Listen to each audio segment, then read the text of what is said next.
കൂട്ടുകാർക്ക് നല്ലൊരു രാത്രി ആശംസിച്ചാണ് മാമ്പഴത്തിന്റെ പുതിയ വീഡിയോയിലേക്ക് സ്വാഗതം.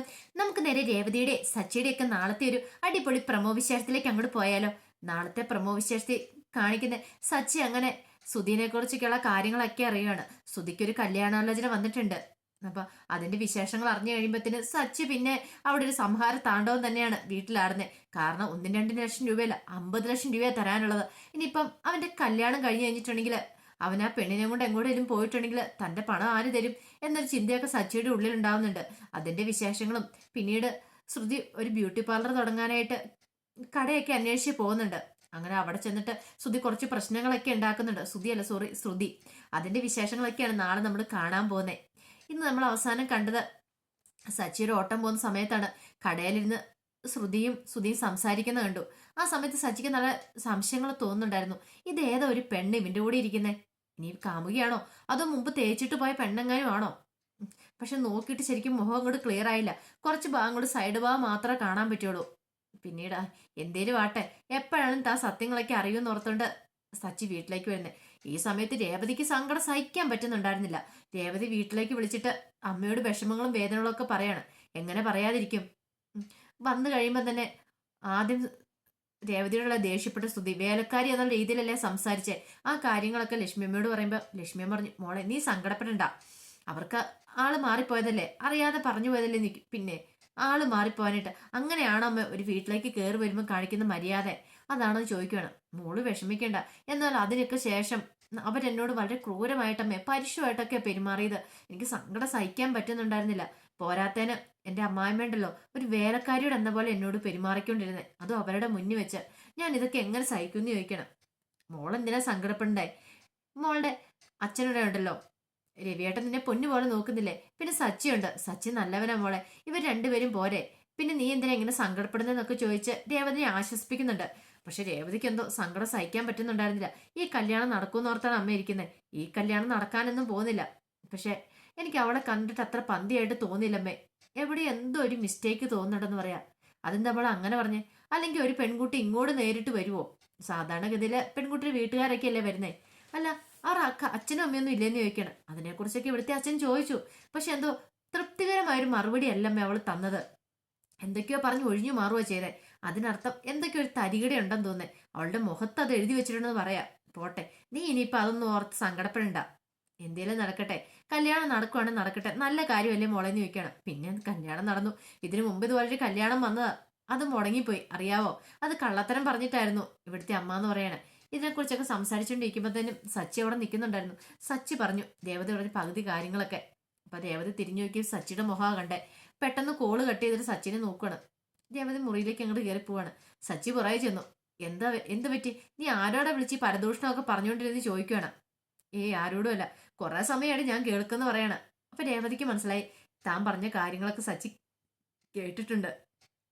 അപ്പൊ ഇനി എന്താ പറയണേ? പെട്ടെന്ന് തന്നെ പറഞ്ഞു, അതെ ഇവിടുന്ന് ഒരു പെണ്ണ് വന്നായിരുന്നു, ശ്രുതിക്ക് കല്യാണമായിട്ട് വന്നാന്ന് പറയണ. ശ്രുതി കെട്ടാൻ പോകുന്ന രീതിയിലൊക്കെയാ അവളുടെ സംസാരമൊക്കെ. അമ്മയ്ക്കും ഭയങ്കര ഇഷ്ടമായിരുന്നു പറയണേ. ആഹാ, ഇതൊക്കെ എപ്പ നടന്നു? ഇതൊക്കെ ഇന്ന് നടന്ന കാര്യങ്ങളാ. അവള് വന്നത് എനിക്ക് അങ്ങോട്ട് ഇഷ്ടപ്പെട്ടില്ല. ഒരു വേലക്കാരിയുടെ എന്ന പോലെയായിരുന്നു അവളുടെ പെരുമാറ്റം എന്നോട്. പക്ഷെ എങ്കിൽ സച്ചി ചോദിച്ച അവളെ കുറിച്ചായിരുന്നു. എങ്ങനെ ഉണ്ടായിരുന്നു? കാണാൻ നല്ല പെണ്ണാണോ, സുന്ദരിയാണോന്നൊക്കെ ചോദിക്കും. രേവതിക്ക് ദേഷ്യം വന്നു.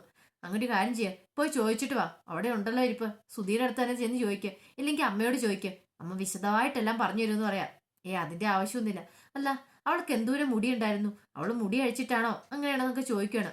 രേവതി ഓർത്തി സച്ചി എന്ത് പറ്റി ഇങ്ങേർക്ക്, തലയ്ക്ക് ഭ്രാന്തായോ? സച്ചിയോട് പറഞ്ഞു, ഞാൻ അതൊന്നും ശ്രദ്ധിച്ചില്ല എന്ന് പറയണം. പിന്നീട് രേവതിക്ക് മനസ്സിലായി സച്ചി എന്തൊക്കെയോ അറിഞ്ഞിട്ടാണ് ഈ ചോദ്യം. പിന്നെ രേവതി പറഞ്ഞിട്ട് ശരിയാണ്, മുടി അഴിച്ചിട്ടാ വന്നേ. അല്ല, നിങ്ങൾ അവളെ കണ്ടോന്ന് ചോദിക്കണം. ഞാന് സുധിയുടെ കൂടെ ഒരു പെണ്ണിനെ കണ്ടായിരുന്നു, അത് അവളാണോന്ന് അറിയാൻ വേണ്ടി ഞാൻ ചോദിച്ച, ഒരു മിന്നായം പോലെ കണ്ടുള്ളൂ, മുഖം ഒന്നും വ്യക്തമല്ലെന്ന് പറയണം. എന്നാ അത് അവള് തന്നെ ആയിരിക്കും. അവളുടെ ഒപ്പം സുധി ഇവിടുന്ന് പോയിട്ടുണ്ടായിരുന്നൊക്കെ പറയാം. അപ്പം സുധിയുടെ കല്യാണമെന്ന് അറിഞ്ഞു കഴിഞ്ഞാൽ പിന്നെ സച്ചിക്ക് വെറുതെ ഇരിക്കാൻ പറ്റുമോ? സച്ചിയുടെ മനസ്സിൽ 50 ലക്ഷം രൂപ വന്നേ. ഇനിയിപ്പൊ അടുത്ത പെണ്ണും കൂടെ ആലോചന വന്നിട്ടുണ്ട്. ഇനി ഇവളെ കെട്ടിക്കൊണ്ട് ഇവൻ എങ്ങോട്ടേലും പോയാലോ? തന്റെ 50 ലക്ഷം വെള്ളത്തിപ്പോം. തന്റെ അച്ഛൻ അധ്വാനിച്ചുണ്ടാക്കിയ പണം അതൊരിക്കലും നഷ്ടപ്പെട്ടുകൂടാ. നേരെ സച്ചി അങ്ങോട്ട് ചെന്ന് കഴിയുമ്പത്തേനും രവീന്ദ്രനും ചന്ദ്രമതി സംസാരിച്ചുകൊണ്ടിരിക്കുകയായിരുന്നു.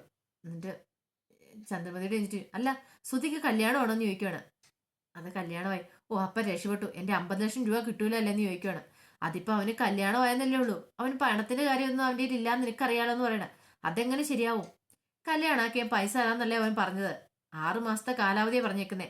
ദേ, അമ്മയുടെ തലയെ തൊട്ട് സത്യം ചെയ്തിരിക്കുന്ന, ഇല്ലെങ്കിൽ എന്താ സംഭവിക്കാൻ പോകുന്ന അറിയാലോ എന്ന് പറയണം. ഒരു നിമിഷത്തേക്ക് ചന്ദ്രമതി ഒന്ന് പതറുവാണ്. എന്ത് മറുപടി പറയാൻ നടത്തില്ല. ഇങ്ങനെയൊക്കെ പറഞ്ഞു കഴിയുമ്പോൾ രവീന്ദ്രൻ പറഞ്ഞു, എടാ സച്ചി ഒരു നല്ല കാര്യമല്ലേ, ആ സമയത്ത് എനിക്ക് ഇങ്ങനെയൊക്കെ പറയാൻ കൊള്ളാമെന്ന് ചോദിക്കണേ. എന്ത് നല്ല കാര്യം വെച്ചാ? അവൻ പറഞ്ഞ കാര്യങ്ങളൊക്കെ അച്ഛനും കൂടെ കേട്ടല്ലേ, പിന്നെ എന്താ? ഇനി അവൻ കല്യാണം കഴിഞ്ഞ് പോയിട്ടുണ്ടെങ്കിൽ ഒരു പക്ഷെ ആ പെണ്ണിനെ വിളിച്ചുകൊണ്ട് അവൻ ഇവിടെ മുങ്ങലങ്ങോട് നോക്കും. പിന്നെ ഞാൻ ആരോട് പോയി പണം ചോദിക്കാനാ? അല്ല, അച്ഛൻ അവളെ കുറിച്ചൊക്കെ അന്വേഷിച്ചായിരുന്നു ചോദിക്കും. ഞാനെന്താ അന്വേഷിക്കാനാ? നിന്റെ അമ്മ പറഞ്ഞു അവള് നല്ലവളാന്നാ പറഞ്ഞേ, അവൾക്ക് ഭയങ്കര കോടികളുടെ ആസ്തിയൊക്കെ ഉണ്ടെന്ന്. അതും വിശ്വസിച്ചോണ്ടിരുന്നു. ഇന്നത്തെ കാലത്ത് പെൺകുട്ടികളാ എന്ത് കള്ളത്തരം വെള്ളം കാണിക്കും. അതും വിശ്വസിച്ചോണ്ടിരുന്ന അവസാനം ആദ്യത്തെ അനുഭവം തന്നെ എനിക്ക് ശ്രുതിക്കുണ്ടാകാൻ പോകുന്നത്. പിന്നെ അവനത് തന്നെ വേണം. അവൻ അങ്ങനത്തെ ചതിയാണല്ലോ വേറെ പലരോടും ഇവിടെ ചെയ്തത്. ജീവൻ നശിപ്പിച്ചല്ലേ എന്ന് പറയണം. അവൻ അന്ന് ആ കതിർമണ്ഡപത്തിൽ നിന്ന് ഓടിപ്പോയതുകൊണ്ടാ എന്റെ തലക്കിലേക്ക് ഇവള് വന്ന് കയറിയത്. ഇല്ല, ഞാൻ എന്ത് സമാധാനത്തോടെ സന്തോഷത്തോടും കൂടി ജീവിച്ചോണ്ടിരുന്നാന്ന് പറയണം. രേവതിക്ക് ഇത് കേട്ടപ്പോൾ സങ്കടമായിപ്പോയി.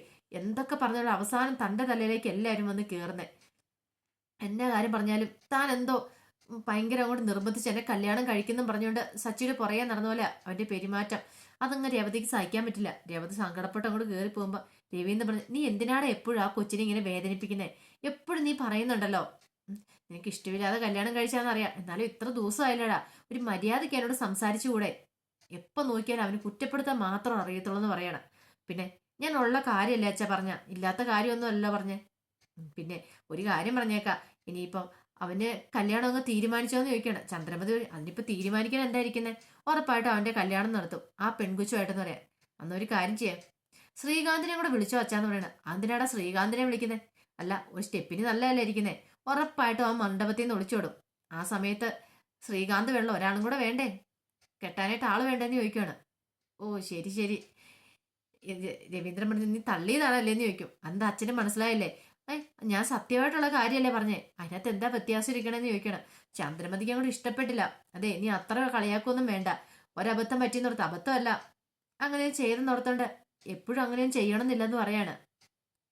പിന്നീട് രവീന്ദ്രൻ ശ്രീകാന്തിനെ വിളിക്കുകയാണ്. ശ്രീകാന്തിനെ വിളിച്ചിട്ട് ഇങ്ങോട്ട് വരാൻ പറയാണ്. നിന്റെ ക്ലാസ് ഒക്കെ കഴിഞ്ഞില്ലേ, ഇനി ഇപ്പൊ ഇങ്ങോട്ട് പോരാൻ പറയാണ്. അങ്ങനെ വിളിച്ചു കഴിഞ്ഞപ്പോഴത്തേനും അവൻ പറഞ്ഞു, പെട്ടെന്ന് തന്നെ സച്ചി ഫോൺ വാങ്ങിയിട്ട് വരാം. അതെ, ഒരു കാര്യം നീ ചെയ്യണം കേട്ടോ. നീ വരുമ്പം നീ വല്ല സെറ്റപ്പോട് കൂടി വരണം. സെറ്റപ്പോട് അതെന്തിനാ ഏട്ടാന്ന് ചോദിക്കണം. അല്ല, നിനക്ക് കല്യാണപ്രായമൊക്കെ ആയില്ലേ, എപ്പോഴാ ഏത് സമയത്താ കല്യാണം കഴിഞ്ഞ് നടക്കുന്ന പറയാൻ പറ്റില്ല. അതുകൊണ്ടാ. അതെന്തായിട്ടാ അങ്ങനെ പറഞ്ഞു? അതൊക്കെ നിനക്ക് ഇവിടെ വന്നു കഴിയും മനസ്സിലാവും മോനെ എന്ന് പറയാണ്. ഇത് കേട്ട് ചന്ദ്രമതിക്കൊന്നും സഹിക്കാൻ പറ്റില്ല. ചന്ദ്രമതി ദേഷ്യപ്പെട്ട് അങ്ങോട്ട് കയറിപ്പോവാണ്.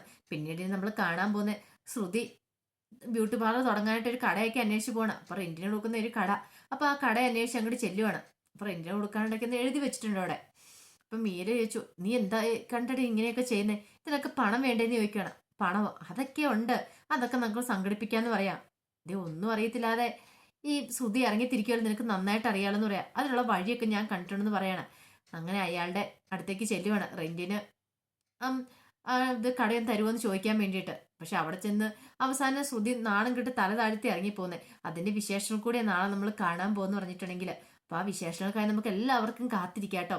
ഒരിക്കൽ കൂടി എല്ലാവർക്കും നല്ലൊരു രാത്രി ആശംസിച്ചാണ് നിർത്തുന്നു. നന്ദി.